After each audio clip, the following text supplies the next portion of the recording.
Omugamba mutyabagalwa balungi abeekumira kusenga face to face 6 mbaaniriza tenate olunaku olwaleero kansubira muli bulungi yonna gye musinziira okubeera nga mumpuliriza oba nga mundaba. Olunaku olwaleero ate era nkomyewo nga njagala kwogera ku ddagala ery'amaanyi g'ekisajja.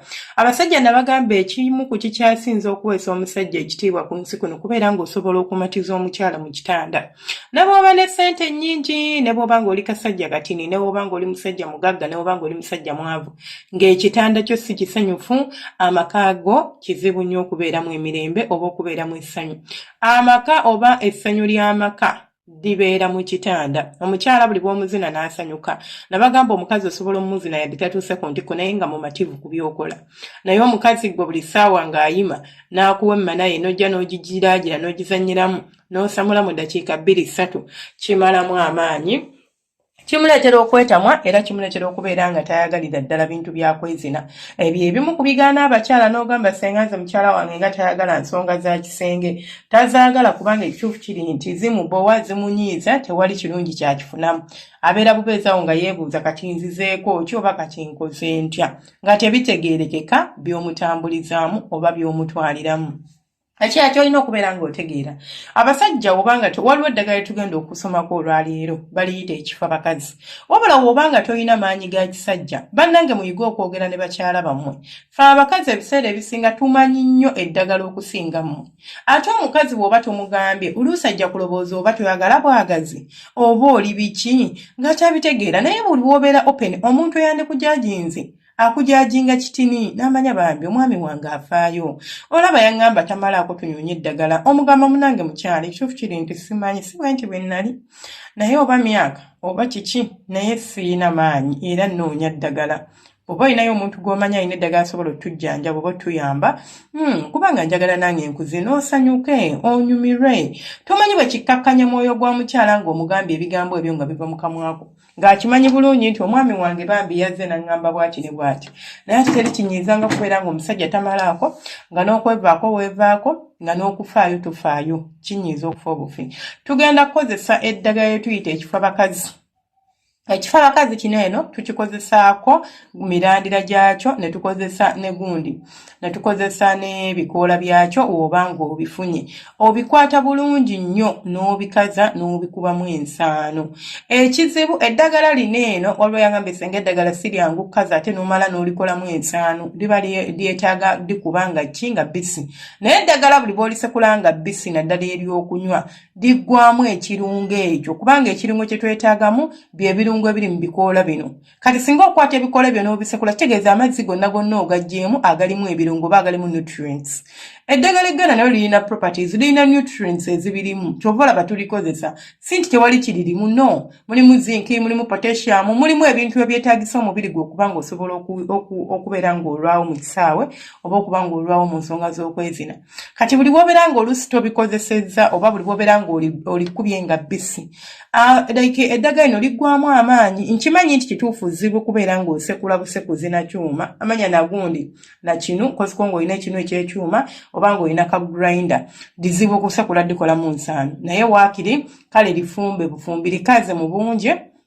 Okwatengako butini olitabula okwatengako butini oteekemu oba tosobodde lisekula oteeke mu kaseppikiko oba oteeke mu kabinika kakatini otokose bulungi then onywe. So tujja kwetaaga ebikoola, tujja kwetaaga emirandira gy'ekifa bakazi, okikwata bulungi nnyo n'okikaza. Nabagamba eddagala lino tuba tulikaza tuliteeka mu musana ogusooka ate nga si gw'amaanyi. Olaba nti kati nga kati bangambye Uganda gwaka bulala. Kitegeeza toteekayo lunaku lulamba. Yanikako katini then omale otwale mu nnyumba oyanike eyo paka we linaakala. Olisekule oba osobodde oba tosobodde era osobola oddikozesa nga bwe liri nga tolisekudde. Ofumba n'onywa ku makya n'olweggulo. Gw'omusajja mbu simanyi omukira gugonderera. Gw'omusajja nti nze nzina mba naakayingira n'engwa. Naye ng'omanyi omusajja okuba ng'akumalira mu bisambi kye kitegeeza. nze simanya mmalira mu kisambi nammwe abakyala obanga bbaawo bw'atyo bw'ali osobola okutuula n'omusajja wo ne mwogera n'omugamba munnange njagala twefeeko bw'aba agaanye okwefaako n'omanya nti namugambe naye yagaanye ate naawe omusajja amanya naawe omukyala era osobola n'okulimufumbira nga tamanyi nabagamba omusajja aba tayagala ddagala ng'awoza nze neevaako terikusobola kunjijanjaba omulimbalimba omugamba munaye neddagala lyoza misuwa bangamba erijjanjaba kino oba kyonna. Waliwo abasajja nga bambiga amazima gali nti abonyeebonye n'ensonga ezo ng'abonyeebonye n'ensonga ezo n'atuuka ne yeevaako n'agamba omanyi kanne nze sigenda kufa kati oba omukazi asigala oba tasigadde abo gwe omutetenkanya butetenkanya olweggulo ng'omuwa akacaayi ng'omutabuliramuko ng'omuwa kaakati omuteeramuko akabisi k'enjuki bw'oba olaba ng'ajja kubeera nga yeebuusa oba nga yeekola ky'oba awuza likaawo oba bikola ki omunnyonnyola n'omugambira eddagala gwe tomugamba nti ly'amaanyi ga kisajja ligenda tuyambako okukola bwe tuti naawe n'omulaga nti onywa yadde gwe olinza obutabinywa okitegeera otabula byo nga birala naye n'omutabulira ebibi by'ayagala oba by'oyagala anywe omusajja ajja kukuzira naawe ojja kusiima gwe omusajja bw'onaaba gwalikozesezza nga tebakuteze ettege ojja kuzina emmana weekange n'okwekanga ogambe lindako bulijjo nange nsobola okutambula luutu 3 nga kituufu osobola ng'owulira amaanyi ogalina kuba likuwa amaanyi mu mubiri ate ng'amaanyi ge gakyasinza okubeera nga geetaagisibwa emmana tetugizinisa maanyi nti ogenda gizina nafujjo nno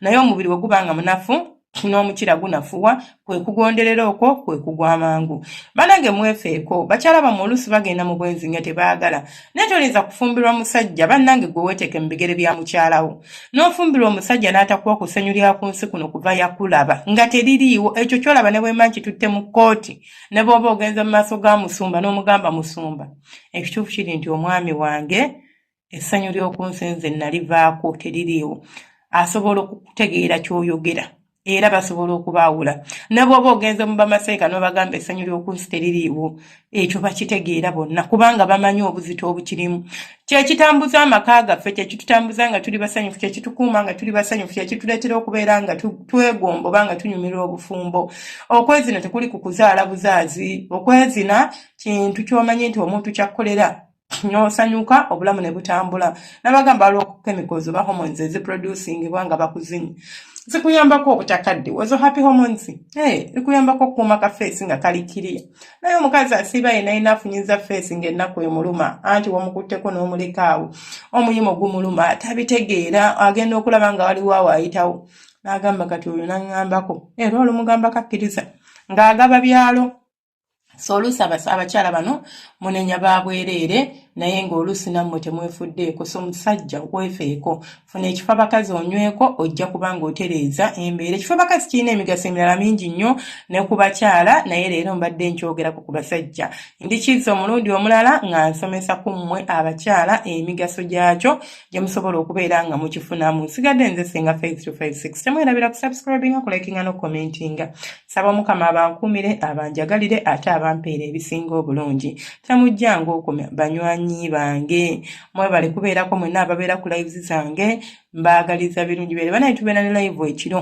zibeera ssaawa 2 oba 3 ez'e Uganda buli lunaku.